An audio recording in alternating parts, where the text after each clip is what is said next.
bet you're wondering how I knew. Behind every one of these records is a story of stolen money, broken bodies, and lives the industry quietly destroyed.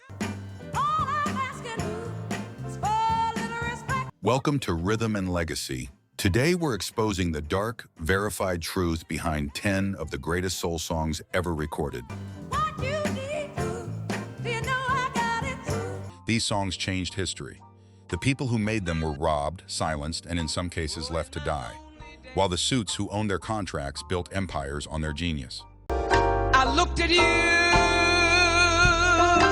Number 10 in the midnight hour. Wilson Pickett, 1965.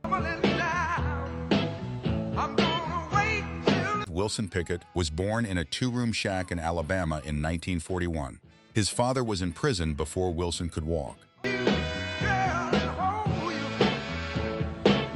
He came up singing gospel, fighting to survive. And by the time Atlantic Records signed him, every label he'd touched had already robbed him.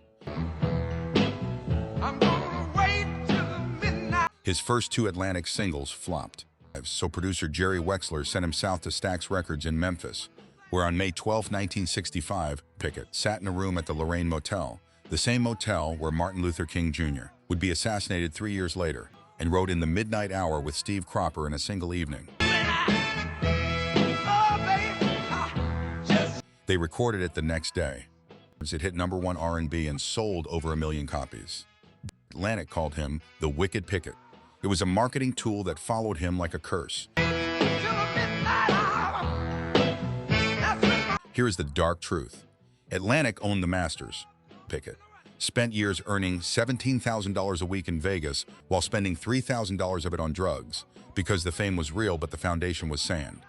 His biographer documented years of violence, arrests, and self-destruction, the direct cost of an industry that used his energy to sell records, then left him with nothing when the hits dried up. He died in 2006 at 64, still fighting for recognition from songs played in clubs every weekend. Number 9 at last. Etta James, 1961. Etta James was discovered at 14 years old, taken from her mother, renamed by a promoter who literally reversed her birth name Jamesetta, and put on the road before she had any idea what a contract was. At Chess Records, At Last hit #2 R&B in 1961 and became her signature song for life. But Chess was predatory. They withheld royalties, seized publishing rights, and kept artists drowning in debt. Oh, in my lonely day. Etta James told the Los Angeles Times in 1995, "I never made any royalties from Chess Records. I had a debt of about $300,000. And it followed me. It really followed me." And life is... Here is the dark truth. By 21, with multiple hit records behind her, Etta James was addicted to heroin. She spent 15 years in and out of jail, pawning her band's instruments for drug money, forging prescriptions, writing bad checks. Her husband took a 10-year prison sentence to protect her. The skies above. Beyoncé performed At Last at Barack Obama's inauguration in 2009. Etta James was in a hospital bed with leukemia and dementia when it happened. She died January 20, 2012. The song outlived everything. The money never came. At last. Sit in the dock of the bay. Otis Redding, 1968. Otis Redding wrote the first lines of this song sitting on a rented houseboat in Sausalito in the summer of 1967, watching ferries drift across the bay, guitar in hand, 26 years old, on the edge of becoming the biggest name in soul music. He had just leveled the Monterey Pop Festival. Brian Jones and Jimi Hendrix watched him from the crowd. He finished the song with Steve Cropper at Stax in December 1967. He kept saying it wasn't done yet. He whistled the ending because he hadn't written the final words. I left my home in Georgia. He never got to finish it. 3 days after the last recording session, his plane crashed into Lake Monona in Wisconsin. Otis Redding was killed along with 6 others. He was 26 years old. Here is the dark truth. Stax sent Cropper into the studio to mix the track before Otis's body had even been pulled from the water.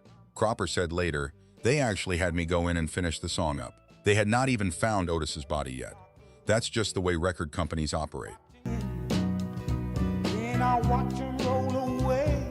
The song became the first posthumous #1 single in U.S. chart history, sold 4 million copies, named the 6th most performed song of the 20th century by BMI. After his death, Atlantic, which had quietly held the real power, was sold to Warner Brothers.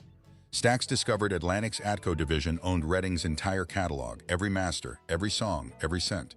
His own label didn't own a note of his music. Got my home, now I'm just gonna say. Number 7, A Song for You, Donny Hathaway, 1971. I've been so many places in my life. And Donny Hathaway attended Howard University on a full music scholarship. He could arrange, conduct, compose, and play at a level most conservatory students never reach.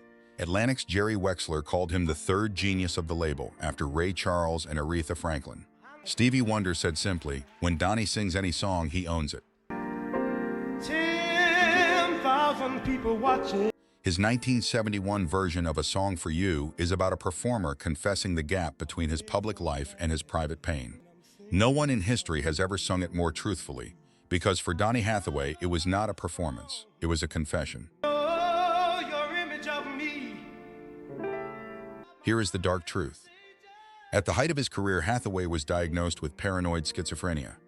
He was prescribed 14 different medications twice a day. When he felt better, he stopped taking them. Then the darkness returned. He spent 4 years between 1973 and 1977 cycling through hospitalizations and seclusion. He never finished another solo album.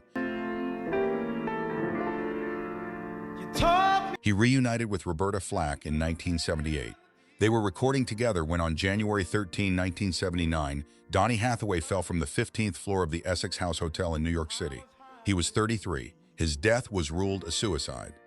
The industry that profited from his genius while his mind collapsed never had to answer for it.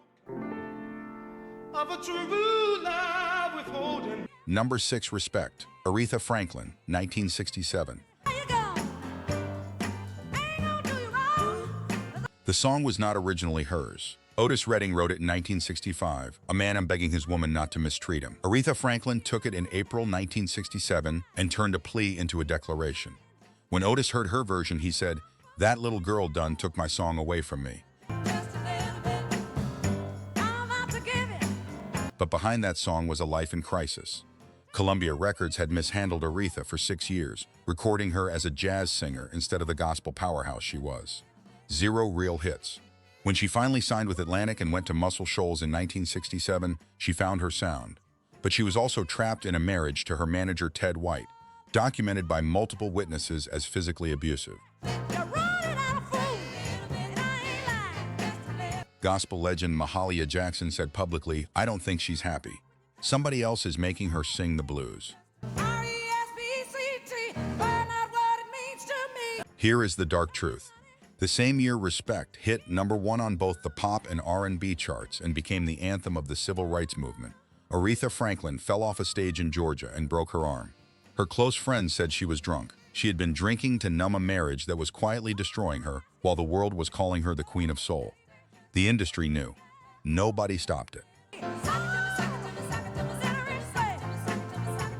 Number 5, What's Going On? Marvin Gaye, 1971. In 1970, Marvin Gaye was Motown's biggest male artist, 12 consecutive top 10 hits, and he was suffocating. His duet partner Tammy Terrell had died of a brain tumor at 24. His brother Frankie came home from Vietnam broken. The country was burning, and Berry Gordy wanted more love songs. When Marvin brought Gordy What's Going On, a Vietnam-era protest album unlike anything Motown had ever released, Gordy called it, to his face, the worst thing I ever heard in my life. He refused to release it. Marvin Gaye went on strike. He told Motown he would never record another note until the song came out. Desperate for new product, a Motown executive secretly pressed 100 copies and sent them to radio stations without Gordy's knowledge. The song sold 200,000 copies in the first week. Gordy drove to Marvin's house and told him to finish the album. Here is the dark truth. Motown still owned everything, the masters, the publishing, all of it. Marvin spent the rest of his life fighting Gordy for his freedom, for his money, for ownership of his own art. He died on April 4, 1984, shot by his own father, one day before his 45th birthday, still in debt to the label. The man who made the most important album in soul music history never owned a single note of it. Number 4, Superfly. Curtis Mayfield, 1972. The man of the hour has an air of great power. Hollywood gave Curtis Mayfield a blaxploitation film about a Harlem drug dealer and assumed he'd write music that glamorized it. He grew up in the Cabrini Green projects in Chicago. He knew what that life actually looked like. He wrote 9 songs that mourned the people beneath the dealer, naming poverty, addiction, and the system that created both. The soundtrack outsold the film. 5 million copies sold, 2 million selling singles. The Library of Congress inducted it into the National Recording Registry. Hip-hop has sampled it for 50 years. Curtis Mayfield was one of the very few soul artists who actually owned his masters. He recorded on his own Curtis label, and that independence made him a target. Superfly. You're gonna Here is the dark truth. On August 13, 1990, Mayfield was about to take the stage at an outdoor concert in Brooklyn when a violent storm sent a lighting rig collapsing onto the stage. It struck him in the back of the neck and broke 3 vertebrae. Curtis Mayfield was paralyzed from the neck down at age 48. So what's wrong? His mind was his own, but the man lived alone. He spent 9 years as a quadriplegic, battling muscle atrophy, phantom limb pain, diabetes so severe it cost him his right leg. He recorded his final album lying flat on his back, singing one line at a time because his lungs couldn't hold enough air upright. He died December 26, 1999 at 57. His son called it gross negligence. No one was ever held accountable. Superfly. Only 3 left, and if you're still here, you already know Rhythm and Legacy doesn't do surface level. Hit that like button, drop a comment, and share this with somebody who loves real music. Subscribe to Rhythm and Legacy if you haven't already. All right, the last 3, and they hit the hardest. Number 3, Let's Stay Together. Al Green, 1972. We've been together. Al Green wrote the lyrics in 5 minutes, came back from a 15-minute break with the words already done. Producer Willie Mitchell had built the track over weeks, and Green just walked in and completed it.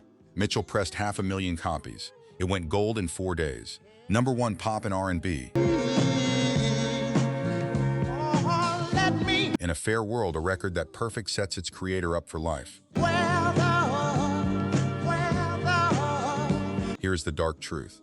On October 18, 1974, Green's girlfriend Mary Woodson arrived at his Memphis home.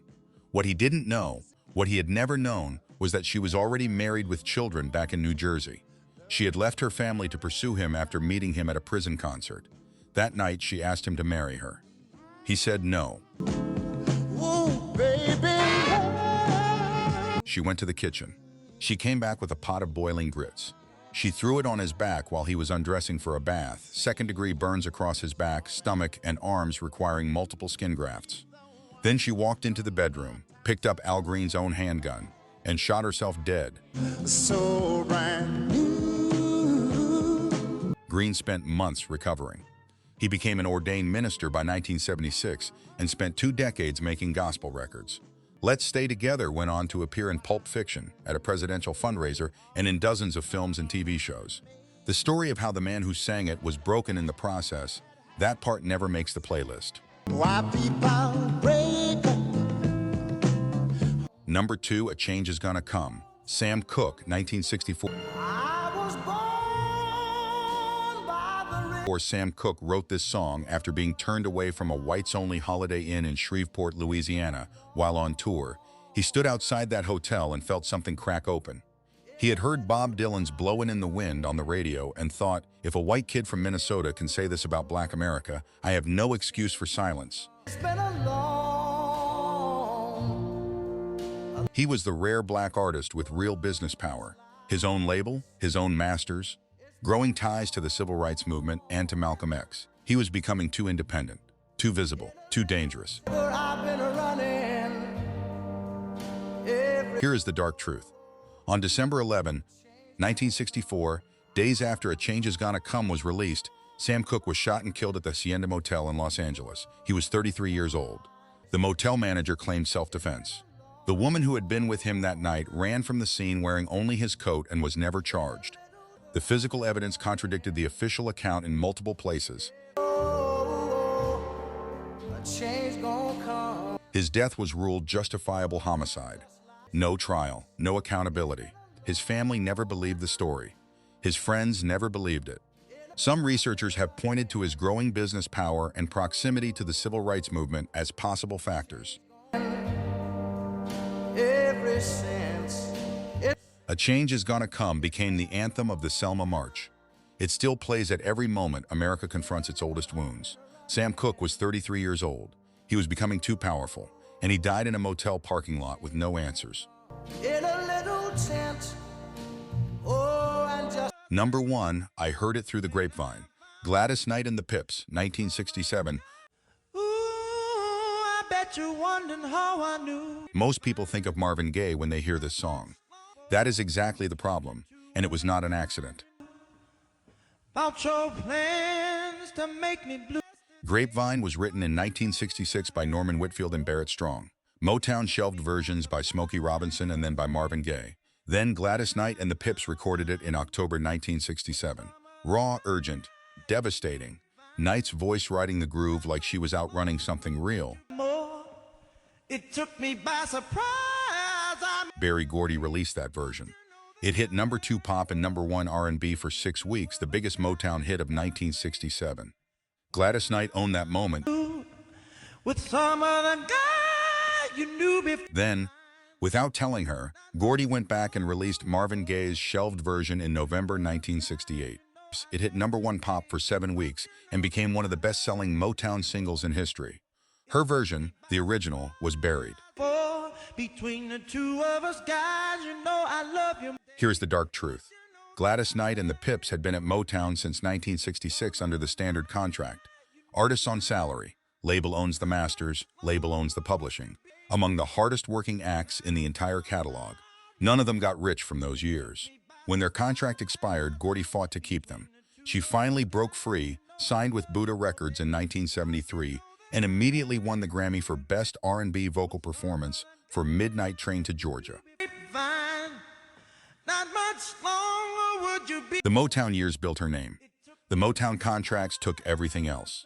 And the song that launched her legacy, the song she recorded first, the song she made a hit, is still more associated with someone else's version 50 years later. That is what happens when the label owns everything and the artist owns nothing. The Grapevine knew the truth. The contracts made sure no one would hear it.